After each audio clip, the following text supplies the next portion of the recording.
Hello दोस्तों, मैं अजय शर्मा आपका हार्दिक स्वागत करता हूं श्याम पैरा मेडिकल क्लासेज के इस ऑनलाइन प्लेटफॉर्म पर। हम पढ़ रहे हैं ईसीजी। ईसीजी के अंदर हम ईसीजी फर्स्ट ईयर और ईसीजी सेकंड ईयर के टॉपिक पढ़ते जा रहे हैं और हमने बहुत से टॉपिक कवर भी कर लिए। आज हम पढ़ने वाले हैं ईसीजी सेकंड ईयर का टॉपिक है कौन सा? Ventricular escape beat. क्या है? वेंट्रिकुलर एस्केप बीट या वेंट्रिकुलर एक्टोपिक बीट, इसको और भी नाम से जानते हैं। टॉपिक कौन सा है? Ventricular ectopic beat. इसको और भी नाम से जानते हैं। कौन कौन से नाम से जानते हैं? इसके अदर नाम है pre mature ventricular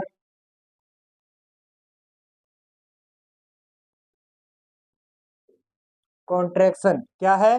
pre mature ventricular contraction या बीट, जिसको क्या बोलेंगे हम? पीवीबी।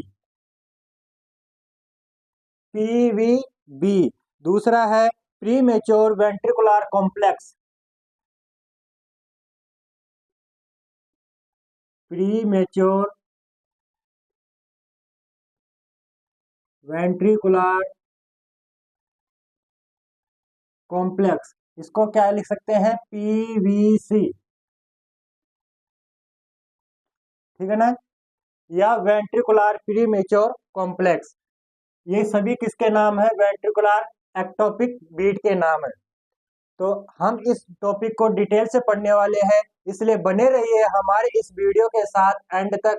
और प्रीवियस जो वीडियो है वह अगर आपने नहीं देखी है तो पहले वह भी देखें, ताकि जो हमारा सिलेबस है वह अधिक से अधिक कवर हो सके और कंप्लीट जो टॉपिक है वह शुरुआती स्टेज से समझ आ सके। क्योंकि हम जितने भी टॉपिक पढ़ रहे हैं उनकी कंप्लीट डिटेल पढ़ रहे हैं कि उसमें ईसीजी चेंजेस क्या क्या देखने को मिलेगा, वह डिजीज कौन सी है, और उस डिजीज के अंदर जो डिजीज उत्पन्न हो रही है उसको कोज करने वाले कौन कौन से कारण हो सकते हैं, उसके कारण कौन कौन से साइन सिम्टम है वह दिखाई देंगे। और ईसीजी चेंजेस क्या होगा और उसका क्लिनिकल मैनिफेस्टेशन यानी उसका जो हम ड्रग्स देंगे वह कौन कौन से दे सकते हैं, यानी उसको ट्रीटमेंट कौन सा दे सकते हैं। आज हम कौन सा पढ़ने वाले हैं? Ventricular ectopic beat. जो हमारा हार्ट होता है, हमारे हार्ट के अंदर नॉर्मली कौन इलेक्ट्रिसिटी जनरेट करता है? ऐसे नोड करता है। कौन करता है? ऐसे नोड करता है। ऐसे नोड से जो इलेक्ट्रिकल इम्पल्सेज है कहाँ तक आते हैं? एवी नोड तक आते हैं और एट्रियल पार्ट में भी आते हैं। उसके बाद में कहाँ जाते हैं? बंडल ऑफ हिंज में right bundle branch, left bundle branch, और लास्ट में कहाँ जाते हैं? पुरकिंजे फाइबर तक जाते हैं। ठीक है ना? पुरकिंजे फाइबर तक जाते हैं। यह हमारा कंडक्टिव सिस्टम होता है। अगर ऐसे नोड हमारा इम्पल्सेस जनरेट कर रहा है तो उसको क्या बोलेंगे हम? साइनस रिदम बोलेंगे। साइनस रिदम किसको बोलते हैं? जब ऐसे नोड हमारा इम्पल्सेस जनरेट करता है। ठीक है ना?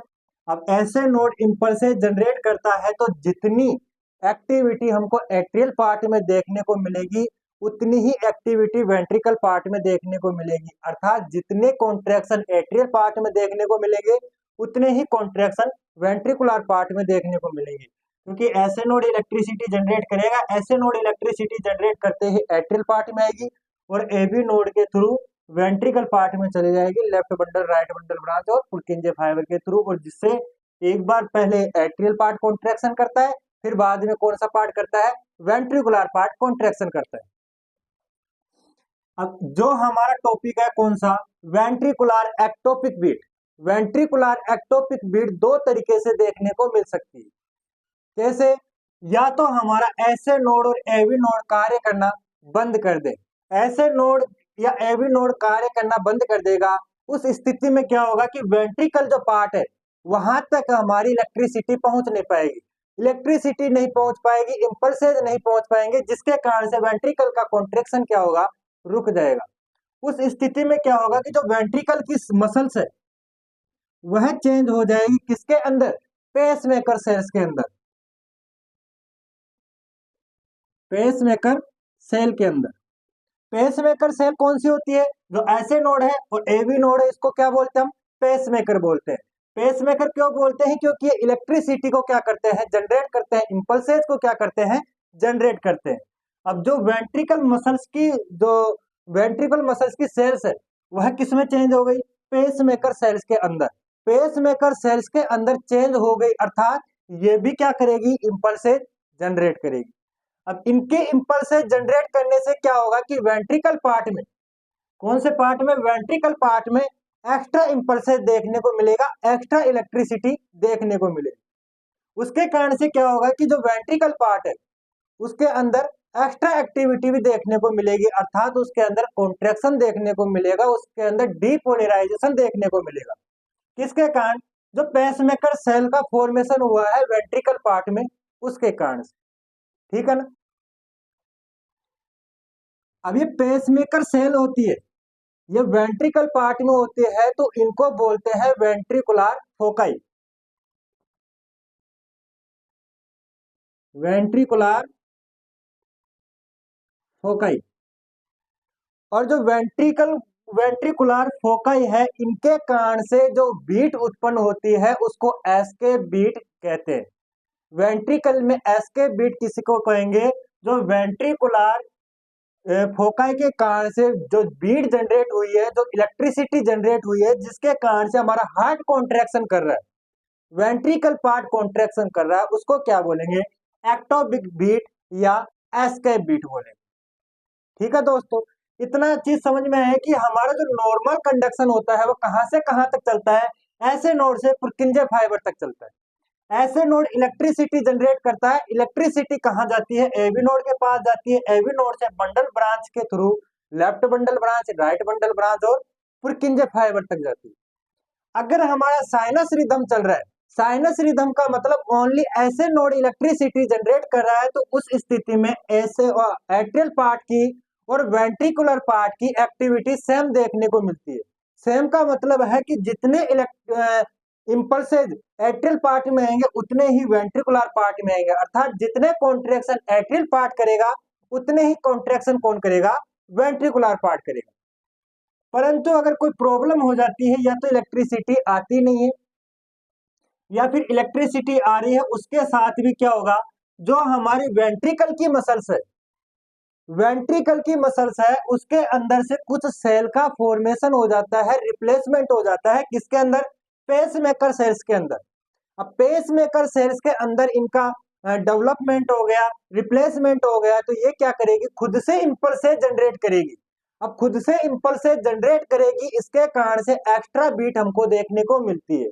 कौन से पार्ट में? वेंट्रिकुलर पार्ट में एक्स्ट्रा बीट देखने को मिलती है, जिसको क्या बोलते हैं हम? वेंट्रिकुलर फोकाई बोलते हैं इस सेल के ग्रुप को। और उस बीट को क्या बोलेंगे? एक्टोपिक बीट बोलेंगे। क्या बोलेंगे? एक्टोपिक बीट बोलेंगे। ठीक है। अब होता क्या है कि ऐसे नोड या एवी नोड या तो ब्लॉक हो जाए, या फिर इसके अंदर कुछ डिजीज हो जाए, जिसके कारण से क्या होगा कि वेंट्रिकल पार्ट में जो वेंट्रिकल की मसल्स है वह चेंज हो जाती है पेसमेकर सेल्स के अंदर। और पेसमेकर सेल्स का जो ग्रुप है वह वेंट्रिकुलर फोकाई कहलाता है। और वेंट्रिकुलर फोकाई जो इंपल्सेस जनरेट करती है, इलेक्ट्रिसिटी जनरेट करती है, उसके कारण से जो बीट देखने को मिलते हैं उसको हम एक्टोपिक बीट या एस्केप बीट कहते हैं। ठीक है ना? अब इसके अंदर ईसीजी में क्या क्या चेंज आ सकते हैं? अब दो कंडीशन है, या तो हमारा ऐसे नोड काम कर रहा है, उसके साथ साथ हमको क्या देखने को मिल रही है? पेसमेकर सेल देखने को मिल रही है। अब ऐसे नोड के कारण से इंपल्सेस जा रही है, ऐसे नोड के कारण से इंपल्सेस जा रहे हैं, यानी पी वेव का फॉर्मेशन हो जाएगा पहले। ठीक है ना? फिर इंपल्सेस कहाँ जा रही है? वेंट्रिकुलर पार्ट में, यानी क्यूआरएस कॉम्प्लेक्स बन गया, क्यूआरएस कॉम्प्लेक्स बन गया। फिर उसके बाद में टी वेव भी बन जाएगी, क्योंकि इसका रिपोलराइजेशन भी होगा। परंतु साथ में ही क्या होगा? पेसमेकर सेल भी कार्य करना स्टार्ट कर देगी, यानी इंपल्सेस जनरेट होने लग जाएगी। इस कारण से अब वेंट्रिकुलर पार्ट का भी क्या हो रहा है? डीपोलराइजेशन हो रहा है। और ऐसे नोड भी इलेक्ट्रिसिटी जनरेट कर रही है, यानी एट्रियल पार्ट का भी डीपोलराइजेशन हो रहा है। इसलिए पी वेव क्या हो जाएगी? एब्सेंट हो जाएगी और क्यूआरएस कॉम्प्लेक्स का फॉर्मेशन होने लग जाएगा। अर्थात क्या देखने को मिलेगा हमको, पी वेव क्या देखने को मिलेगी, एब्सेंट देखने को मिलेगी। क्या देखने को मिलेगी, एब्सेंट देखने को मिलेगी। जब हम बात करते हैं वेंट्रिकुलर एक्टोपिक बीट या प्री मेच्योर वेंट्रिकुलर कॉन्ट्रैक्शन या प्री मेच्योर वेंट्रिकुलर कॉम्प्लेक्स, इसके अंदर क्या देखने को मिलेगा, ईसीजी क्राइटेरिया के अंदर पी वेव एब्सेंट देखने को मिलेगी। क्यों देखने को मिलेगी, क्योंकि जब वेंट्रिकुलर पार्ट डीपोलराइजेशन होगा उसी टाइम पे एट्रियल पार्ट डीपोलराइजेशन होगा। अब वेंट्रिकुलर पार्ट और एट्रियल पार्ट एक साथ डीपोलराइजेशन कैसे होंगे, क्योंकि यहां से इंपल्सेस आएगा, उससे पहले ही वेंट्रिकल पार्ट में जो पेसमेकर सेल का फॉर्मेशन हुआ है वह क्या करेगी, इलेक्ट्रिसिटी जनरेट करेगी। अब इसके इलेक्ट्रिसिटी जनरेट करने से उसी टाइम पे, जिस टाइम पे एट्रियल कॉन्ट्रैक्शन हो रहा है उसी टाइम पे वेंट्रिकुलर का कॉन्ट्रैक्शन भी देखने को मिलेगा, जिस कारण से क्या होगा, पी वेव एब्सेंट हो जाएगी। ठीक है। अब एक बार देखो कि ऐसे नोड भी इलेक्ट्रिसिटी दे रहा है, पेसमेकर सेल भी इलेक्ट्रिसिटी दे रहा है, इसलिए ज्यादा एक्टिविटी कहाँ देखने को मिल रही है, वेंट्रिकल पार्ट में। वेंट्रिकल पार्ट में एक्स्ट्रा इलेक्ट्रिसिटी हो रही है, इसके कारण से जो डीपोलराइजेशन है उसका क्या होगा, टाइम पीरियड बढ़ जाएगा, इंक्रीज हो जाएगा, जिस कारण से क्या होगा सॉरी, क्यूआरएस कॉम्प्लेक्स वाइड देखने को मिलेगा। क्या होगा, क्यूआरएस कॉम्प्लेक्स वाइड देखने को मिलेगा। अब इसका जो रीपोलराइजेशन है, डीपोलराइजेशन हो रहा है पर रीपोलराइजेशन है वह भी अच्छी तरीके से नहीं हो पाएगा, क्योंकि इधर से भी इलेक्ट्रिसिटी आ रही है, इधर से भी इलेक्ट्रिसिटी आ रही है। इस कारण से क्या होगा कि इसका रीपोलराइजेशन, लेट रीपोलराइजेशन देखने को मिलेगा, या फिर रीपोलराइजेशन के अंदर गड़बड़ देखने को मिलेगी, अच्छे से नहीं हो पाएगा। इस कारण से क्या होगी, जो टी वेव है, टी वेव अब क्या हो जाएगी, इनवर्टेड हो जाएगी, इनवर्टेड हो जाएगी। ठीक है। अगर ऐसे नोड हमारा कार्य नहीं कर रहा है, उस स्थिति में बात करें, और एवी नोड भी हमारा कार्य नहीं कर रहा है, ओनली फॉर कौन सी सेल्स कार्य कर रही है, पेसमेकर सेल्स कार्य करती है, वो भी कौन सी, वेंट्रिकुलर की जो फोकाई सेल है, वेंट्रिकुलर फोकाई सेल है, जिसका फॉर्मेशन हुआ है किसके कारण से, जो वेंट्रिकल की मसल्स है उसका चेंज होके किसमें, पेसमेकर सेल्स में। अगर इनके द्वारा ही इलेक्ट्रिसिटी जनरेट हो रही है, तो अब देखना कि इनके द्वारा इलेक्ट्रिसिटी जनरेट हो रही है, यानी कि इसका पाथवे नीचे से कहाँ होगा, ऊपर की तरफ होगा। पहले वेंट्रिकुलर कॉन्ट्रैक्शन होगा, फिर एट्रियल पार्ट कॉन्ट्रैक्शन होगा। इस कारण से हमको अलग ईसीजी क्राइटेरिया देखने को मिलेगा। क्या देखने को मिलेगा कि जो क्यूआरएस कॉम्प्लेक्स है वह शुरुआत में बन जाएगा, शुरुआत में क्या बन जाएगा, क्यूआरएस कॉम्प्लेक्स बन जाएगा। ठीक है। क्यूआरएस कॉम्प्लेक्स बन गया और वह भी कैसा होगा, वाइड होगा। उसके बाद में इंपल्सेस कहाँ जा रहे हैं, एट्रियल पार्ट में जा रहे हैं, एट्रियल पार्ट में जा रहे हैं इंपल्सेस क्यूआरएस कॉम्प्लेक्स के बाद में, और उसकी डायरेक्शन क्या है, अपोजिट डायरेक्शन है। हमने जब ईसीजी वेव के फॉर्मेशन की बात की थी, तब हमने बात की थी कि इस डायरेक्शन में अगर इंपल्सेस जाते हैं, यानी कि हमारी जो वेव है वो पॉजिटिव रहती है, और इस डायरेक्शन में इंपल्सेस जाते हैं यानी कि हमारी जो वेव है वह नेगेटिव रहती है, इन्वर्टेड रहती है। इसलिए जो पी वेव है वह कैसी दिखाई देगी, इन्वर्टेड पी वेव दिखाई देगी। ठीक है। इन्वर्टेड पी वेव दिखाई देगी, पहले वेंट्रिकल कॉन्ट्रैक्शन देखने को मिलेगा और बाद में एट्रियल पार्ट का कॉन्ट्रैक्शन देखने को मिलेगा। कब, जब ऐसे नोड और एवी नोड अपना कार्य बंद कर देते हैं, और कौन कार्य करता है, पेसमेकर सेल, वह कौन सी, वेंट्रिकुलर की जो मसल्स है उनका चेंज होता है पेसमेकर सेल्स में, यानी वेंट्रिकुलर फोकाई कार्य करती है। उस टाइम पर हमको क्या देखने को मिलता है कि पहले क्यूआरएस कॉम्प्लेक्स बनेगा, फिर पी वेव बनेगी, और वह भी कैसी होगी, इन्वर्टेड होगी। ठीक है। अब हम बात करते हैं कि जो इनके नाम का अर्थ क्या क्या है, वेंट्रिकुलर एक्टोपिक बीट, यानी वेंट्रिकल के कारण से जो एक्टोपिक बीट जनरेट हो रही है वेंट्रिकल के कारण से यानी वेंट्रिकुलर फोकाई के कारण से जो एक्टोपिक बीट जनरेट हो रही है, जो एक्स्ट्रा बीट जनरेट हो रही है, उसके कारण से इसका नाम क्या हुआ, वेंट्रिकुलर एक्टोपिक बीट। दूसरा क्या है, pre mature ventricular contraction. Pre mature ventricular contraction का क्या मतलब है कि जो हमारा कंडक्शन पाथवे है, नॉर्मल कंडक्शन पाथवे है, उसके अंदर जिस टाइम पे क्यूआरएस कॉम्प्लेक्स बनना चाहिए था, अर्थात जिस टाइम पे वेंट्रिकल के कॉन्ट्रेक्शन की तैयारी होती है, उससे पहले ही वेंट्रिकुलर कॉम्प्लेक्स बनना स्टार्ट हो जाता है, वेंट्रिकुलर का डीपोलराइजेशन स्टार्ट हो जाता है। किस कारण से, पेसमेकर सेल के कारण से या वेंट्रिकुलर फोकाई के कारण से।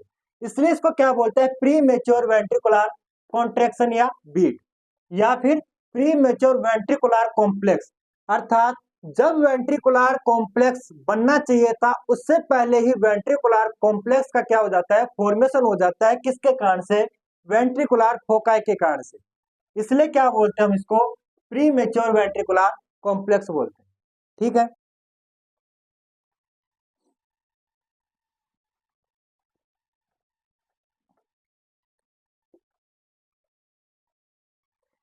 अब हम बात करते हैं कि जो ये टाइप है वेंट्रिकुलर जो एक्टोपिक बनी है, वेंट्रिकुलर के अंदर जो बीट बन रही है, किसके कारण से, वेंट्रिकुलर फोकाई के कारण से। यह कितने टाइप के हो सकते हैं, कितने टाइप के हो सकते हैं।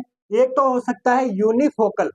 यूनिफोकल का मतलब है कि सिर्फ एक फोकाई का फॉर्मेशन हुआ है, एक फोकाई का फॉर्मेशन हुआ है वेंट्रिकल पार्ट में, उसको क्या बोलेंगे हम, यूनिफोकल।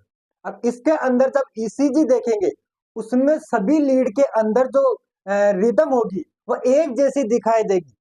क्यों, क्योंकि ऐसे नोड के कारण से इंपल्सेज आ रही है, और एक फिक्स रेट के अंदर एक्टोपिक बीट भी क्या कर रही है, इंपल्सेज जनरेट कर रही है। यूनिफोकल है, एक फोकाई है, तो उसकी रेट क्या होगी, एक जैसी होगी। किसकी तुलना में, इन नॉर्मल कंडक्शन की तुलना में। जैसे कि मान ले एक हमको पीक्यूआरएस कॉम्प्लेक्स टी वेव देखने को मिल रही है, फिर एक जनरेट हो गई किसके कारण से, एक्टोपिक फोकाई के कारण से बीट जनरेट हो गई, यानी क्यूआरएस कॉम्प्लेक्स बन गया, फिर P wave, QRS complex, T wave, फिर ये जनरेट हो गई, क्यूआरएस कॉम्प्लेक्स बन गया। ठीक है ना। इस तरीके से क्या है, एक जैसा पैटर्न देखने को मिल रहा है। ये एक लीड के अंदर देखते हैं, किसी भी एक लीड के अंदर देखेंगे तो एक जैसा पैटर्न देखने को मिलेगा। किसके अंदर, यूनिफोकल, यूनिफोकल के अंदर या यूनिफोकाई के अंदर, अर्थात एक फोकाई बनी हुई है वेंट्रिकल पार्ट में। अब दूसरी बात करते हैं मल्टीफोकाई, अर्थात दो या दो से अधिक फोकाई का निर्माण हो जाए वेंट्रिकल पार्ट में। सॉरी,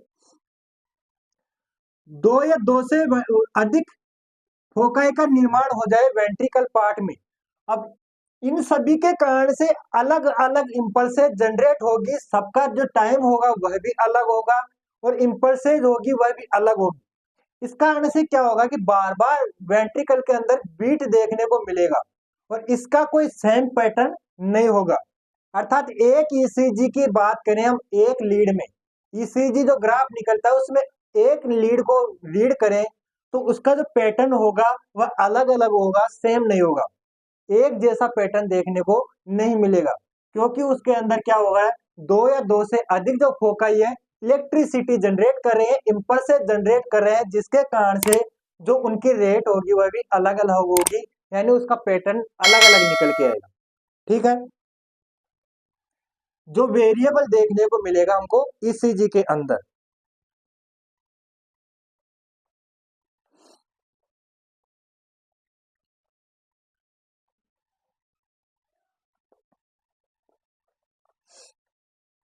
तीसरी हम बात करते हैं इंटरपोलेटेड वेंट्रिकुलर बीट या ventricular ectopic beat. Interpolated ventricular ectopic beat, इसके अंदर क्या होता है, इसके अंदर जो हमने फर्स्ट कंडीशन पढ़ी थी उसके जैसा ही है कि यानी सेम जो ऐसे नोड है वह इम्पल्सेस जनरेट कर रहा है। इम्पल्सेस कहाँ जा रहे हैं, वेंट्रिकल पार्ट में जा रहे हैं, और नॉर्मल हमारी ईसीजी का फॉर्मेशन हो रहा है। ठीक है ना। उसके बाद में एक बीट कौन जनरेट कर रहा है, एक्टोपिक बीट कर रहा है।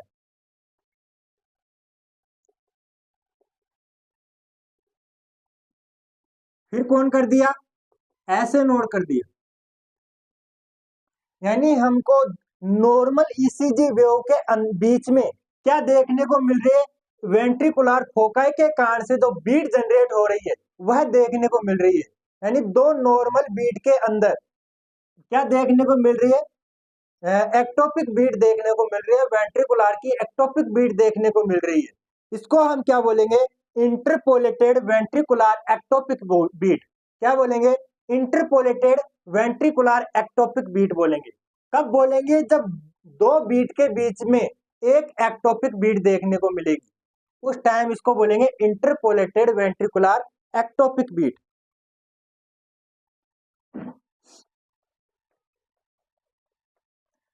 उसके अलावा और कौन कौन सी कंडीशन हो सकती है, उसके अलावा कंडीशन हो सकती है वेंट्रिकुलर बिगनिंग।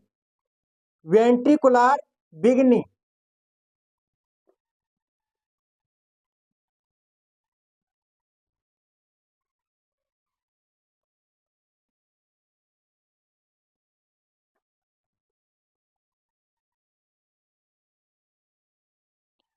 वेंट्रिकुलर बिगनिंग, इसके अंदर क्या होगा कि प्रत्येक एक नॉर्मल ईसीजी के बाद में, प्रत्येक एक नॉर्मल ईसीजी के बाद में एक ईसीजी वेव दिखाई देगी, जिसका निर्माण किसके कारण से होगा, वेंट्रिकुलर फोकाई के कारण से होगा। अर्थात एक नॉर्मल ईसीजी, फिर एक एक्टोपिक बीट की ईसीजी, फिर एक नॉर्मल ईसीजी, फिर एक एक्टोपिक बीट की ईसीजी। दूसरा बोल सकते हैं इसको वेंट्रिकुलर ट्राइजेमाइन। वेंट्रिकुलर वेंट्रिकुलर ट्राइजेमाइन, इसके अंदर क्या होगा कि प्रत्येक एक नॉर्मल ईसीजी के बाद में दो एक्टोपिक बीट के कारण से या वेंट्रिकुलर फोकाई के कारण से जो बीट जनरेट होगी, उसके कारण से ईसीजी देखने को मिलेगी। अर्थात एक नॉर्मल बीट और फिर क्या देखने को मिलेगी, दो वेंट्रिकुलर एक्टोपिक बीट, फिर एक नॉर्मल बीट, दो वेंट्रिकुलर एक्टोपिक बीट, फिर एक नॉर्मल बीट, दो वेंट्रिकुलर एक्टोपिक बीट। इस तरीके से देखने को मिलेगी, उसको क्या बोलेंगे, वेंट्रिकुलर ट्राइजेमाइन। नेक्स्ट है वेंट्रिकुलर क्वाड्रजेमाइन।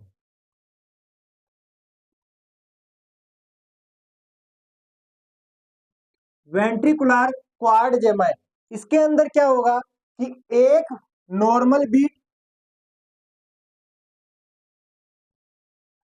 फिर उसके बाद में क्या देखने को मिलेगी, तीन वेंट्रिकुलर एक्टोपिक बीट देखने को मिलेगी। प्रत्येक सॉरी क्वाड्रजेमाइन के अंदर क्या होगा, तीन नॉर्मल बीट और एक एक्टोपिक बीट, और ट्राइजेमाइन के अंदर दो नॉर्मल बीट, दो नॉर्मल बीट और एक एक्टोपिक बीट, और क्वाड्रजेमाइन में तीन नॉर्मल बीट, एक एक्टोपिक बीट। इस तरीके से क्या चलता रहेगा, इसका सीक्वेंस चलता रहेगा। जो बीट जनरेट होती है उसके आधार पर इनके अलग अलग पार्ट होते हैं, अलग अलग डिवाइड किया गया है। पहला कौन सा था हमारा, वेंट्रिकुलर बिगनिंग। बिगनिंग में क्या होता है कि एक तो नॉर्मल बीट और एक वेंट्रिकुलर एक्टोपिक बीट देखने को मिलती है। फिर था वेंट्रिकुलर ट्राइजेमाइन। वेंट्रिकुलर ट्राइजेमाइन में क्या था, दो नॉर्मल बीट और एक वेंट्रिकुलर एक्टोपिक बीट देखने को मिलती है। फिर है वेंट्रिकुलर क्वाड्रजेमाइन, इसके अंदर क्या है, तीन नॉर्मल बीट और उसके बाद में एक वेंट्रिकुलर एक्टोपिक बीट देखने को मिलती है, और ये सीक्वेंस चलता आता है, चलता रहता है। और लास्ट है इसमें grouped ventricular ectopic beat. Grouped ventricular ectopic beat, इसके अंदर क्या होता है कि जो एक्टोपिक बीट है उसका एक ग्रुप देखने को मिलता है। अर्थात जो नॉर्मल ईसीजी वेव चलती आ रही है, नॉर्मल बीट चलती आ रही है, तो उनके बीच में एक साथ दो तीन एक्टोपिक बीट देखने को मिलेगी, फिर नॉर्मल बीट देखने को मिलेगी, फिर एक साथ दो तीन एक्टोपिक बीट देखने को मिलेगी। अर्थात जब एक्टोपिक बीट देखने को मिलेगी तो सिंगल नहीं होगी, ग्रुप में होगी। 2 3 4 5 ऐसे ग्रुप में देखने को मिलेगी, उसको क्या बोलेंगे हम?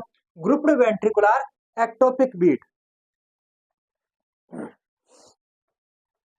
ठीक है, ये वेंट्रिकुलर जो एक्टोपिक बीट है उसका जो डिवाइडेशन है वह पढ़े थे कि जो वेंट्रिकुलर एक्टोपिक बीट है दो तरीके से डिवाइड की गई है। कौन कौन से? एक तो फोकाई, वेंट्रिकुलर फोकाई कितने हैं? अगर सिंगल है तो यूनिफोकाई, अर्थात उसके साथ एक एक्टोपिक बीट होगी। उसके बाद में यूनिफो जो वेंट्रिकुलर फोकाई है उसके कारण से बीट बन रही है, और उसमें क्या होगा, जो हमारी ईसीजी पैटर्न देखेंगे हम ईसीजी का, वह एक लीड के अंदर सेम देखने को मिलेगा, अर्थात चेंज नहीं होगा, नॉर्मल देखने को मिलेगा। जो कि नॉर्मल ईसीजी वेव, और फिर बीट हो गई कौन सी? एक्टोपिक बीट के कारण से ईसीजी बन गई, फिर नॉर्मल ईसीजी एक्टोपिक बीट के कारण से जो क्या बन गई? बीट बन गई या ईसीजी बन गई। ठीक है ना? यानी एक जो लीड होगी उसके अंदर सेम पैटर्न देखने को मिलेगा। और दूसरी कौन सी थी? मल्टीफोकल। मल्टीफोकल में क्या होगा कि जो एक ईसीजी लीड देखेंगे उसके अंदर हमको वेरिएबल देखने को मिलेगा, अर्थात पैटर्न है वह सेम देखने को नहीं मिलेगा। उसके बाद में हम बात कर रहे थे कि कितने फोका बीट देखने को मिल रही है, उसके आधार पर कितनी बीट देखने को मिल रही है नॉर्मल बीट के अलावा। एक नॉर्मल बीट के अलावा एक एक्टोपिक बीट देखने को मिल रही है, अर्थात वेंट्रिकुलर बिगनिंग।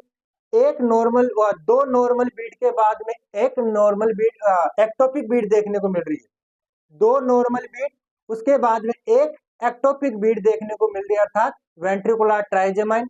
तीन नॉर्मल बीट के बाद में एक एक्टोपिक बीट देखने को मिलती है, अर्थात वेंट्रिकुलर क्वाड्रेमाइन। और अगर वेंट्रिकुलर जो एक्टोपिक बीट है उसका ग्रुप देखने को मिल रही है तो क्या बोलेंगे हम? ग्रुप वेंट्रिकुलर एक्टोपिक बीट बोलेंगे।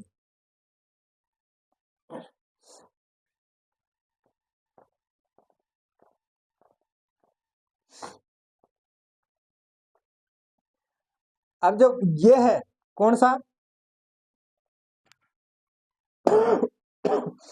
एक्टोपिक बीट के कारण से जो इलेक्ट्रिसिटी जनरेट हुई है उसके अंदर अगर जो जनरली जनरेट हुई है तो उसके अंदर कोई ट्रीटमेंट की भी आवश्यकता नहीं होती है।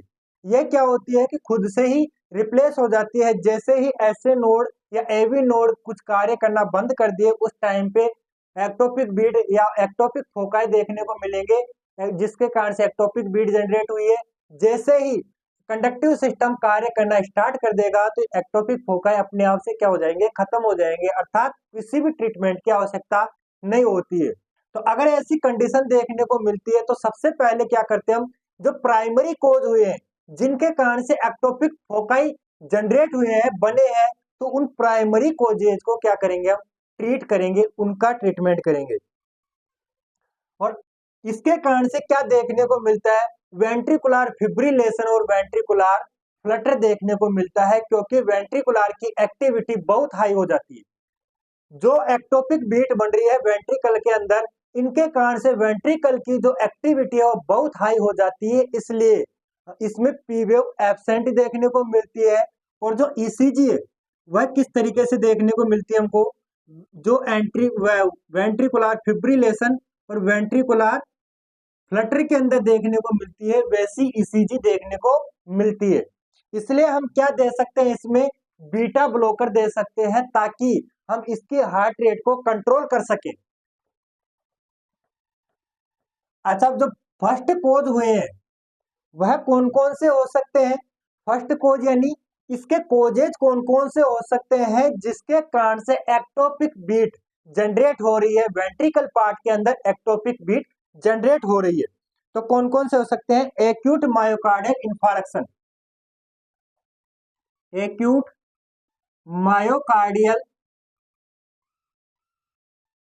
इंफार्क्शन, अर्थात जो मायोकार्डियल मसल्स है उसके अंदर अगर प्रॉपर जो ब्लड सप्लाई नहीं हो पा रही है तो उसके कारण से उसकी एक्टिविटी डिफरेंट हो जाती है, नॉर्मल नहीं रहती, जिसके कारण से जो सेल है वह ग्रुप बना के किसमें चेंज हो जाएंगे?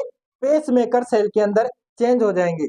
या फिर हो सकता है myocarditis.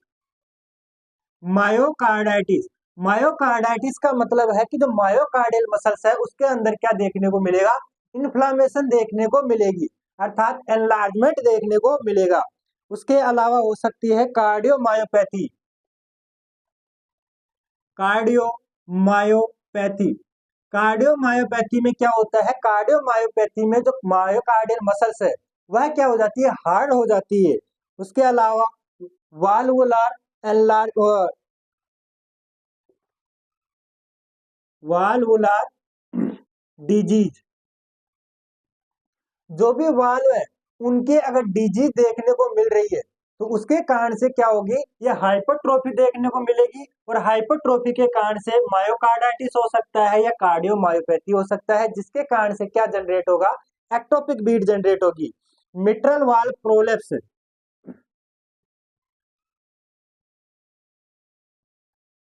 Mitral valve prolapse mitral valve prolapse का मतलब है कि जो मिट्रल वाल्व का स्थान है वहां से वह क्या हो जाता है, चेंज हो जाता है, जिसके कारण से उसकी एक्टिविटी भी क्या हो जाती है, डिफरेंट हो जाती है। और एक्टिविटी डिफरेंट होगी यानी हाइपरट्रोफी देखने को मिलेगी। और हाइपरट्रोफी देखने को मिलेगी तो एक्टोपिक बीट भी देखने को मिल सकती है। इलेक्ट्रोलाइट इम्बैलेंस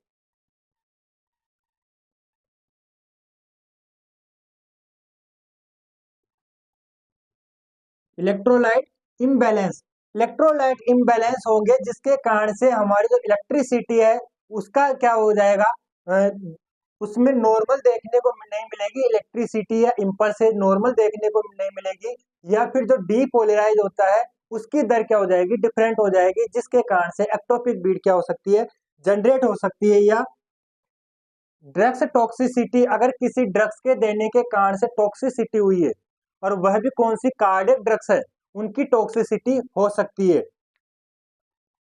या फिर डिजोक्सिन टॉक्सिसिटी,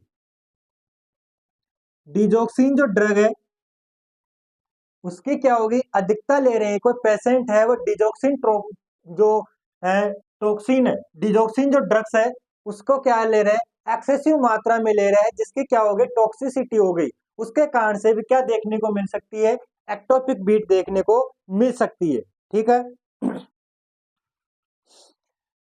ठीक है दोस्तों। या फिर क्या हो सकता है, ऐसे नोड ब्लॉक हो जाए, एवी नोड ब्लॉक हो जाए, ऐसे नोड एवी नोड क्या हो जाए, ब्लॉक हो जाए। तो हम क्या कर सकते हैं इसके ट्रीटमेंट में, इसके जो प्राइमरी कोज है उनको ट्रीट करेंगे। और अगर ऐसे नोड या एवी नोड ब्लॉक हो गया तो उस स्थिति में क्या करेंगे, हम पेस मेकर लगाएंगे। जो पेशेंट है उसके क्या लगाएंगे, पेस मेकर लगाएंगे। अब इसके अंदर जो साइन सिम्टम है, साइन सिम्टम है वह क्या क्या देखने को मिल सकते हैं, हार्ट रेट हमारी फास्ट हो रही है तो एट्रियल फिब्रिलेशन, एट्रियल फ्लटर। उसके अलावा जो ब्लड प्रेशर है वह क्या हो सकता है, हाई हो सकता है। ठीक है ना, पल्स रेट हाई हो जाएगी, ब्रीथिंग प्रॉब्लम हो जाएगी, क्योंकि प्रॉपर नहीं हो रहा, ब्लड पंप नहीं कर पा रहा। क्यों, क्योंकि इसका वेंट्रिकुलर फिब्रिलेशन या वेंट्रिकुलर फ्लटर हो रहा है। उस टाइम पे ब्लड प्रेशर हाई भी हो सकता है और जो पल्स है वह नेग्लिजिबल भी हो सकती है, अर्थात फील भी नहीं होगी, फील भी नहीं होगी। अर्थात ये कंडीशन अगर ज्यादा बढ़ गई है तो उस कंडीशन में पल्स हमको फील भी नहीं होगी। उस कंडीशन में जो हमारा बीपी है उसको भी हम मेजरमेंट नहीं कर पाएंगे, उसको भी मेजरमेंट नहीं कर पाएंगे, क्योंकि जो वेंट्रिकल है वह ब्लड पंप करने में क्या हो जाएगा, असमर्थ हो जाएगा। जब उसकी रेट अधिकतम हाई हो जाएगी यानी 200 या 250 से ऊपर पहुंच जाएगी उस समय। ठीक है, तो ये क्या देखने को मिलेंगे, साइन सिम्टम देखने को मिलेंगे। अगर ऐसी स्थिति हो गई, पल्स एब्सेंट हो गई, तो उस टाइम पे अनकॉन्शियस स्टेज भी देखने को मिल सकती है और क्या हो सकती है, डेड भी हो सकती है। ये कब होता है, जब क्रिटिकल स्टेज पहुंच जाए, अर्थात नॉर्मल स्टेज में तो वह रिकवर हो जाता है और खुद से ही क्या हो जाता है, ठीक हो जाता है। किसी भी ट्रीटमेंट की आवश्यकता नहीं होती।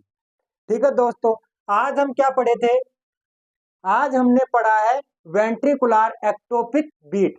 वेंट्रिकुलर एक्टोपिक बीट, जिसके अंदर हमने क्या देखा था कि जो वेंट्रिकल की मसल्स है उसका चेंज हो जाता है पेसमेकर मसल्स में, पेसमेकर मसल्स में या सेल्स में, जिसके कारण से क्या होगी, जो वेंट्रिकुलर की मसल्स, जो पेसमेकर सेल्स बनी है उसको तो बोलते हैं हम वेंट्रिकुलर फोकाई, और वेंट्रिकुलर फोकाई के कारण से जो इलेक्ट्रिसिटी जनरेट हो रही है, जिसके कारण से जो हमको बीट देखने को मिल रही है, उसको क्या बोलेंगे हम? एक्टोपिक बीट बोलेंगे। ठीक है, और इसी को हम क्या बोलते हैं? वेंट्रिकुलर एक्टोपिक बीट, क्योंकि ये किसमें देखने को मिल रहा है? वेंट्रिकल पार्ट में देखने को मिल रहा है। तो हमने आज पढ़ा वेंट्रिकुलर एक्टोपिक बीट।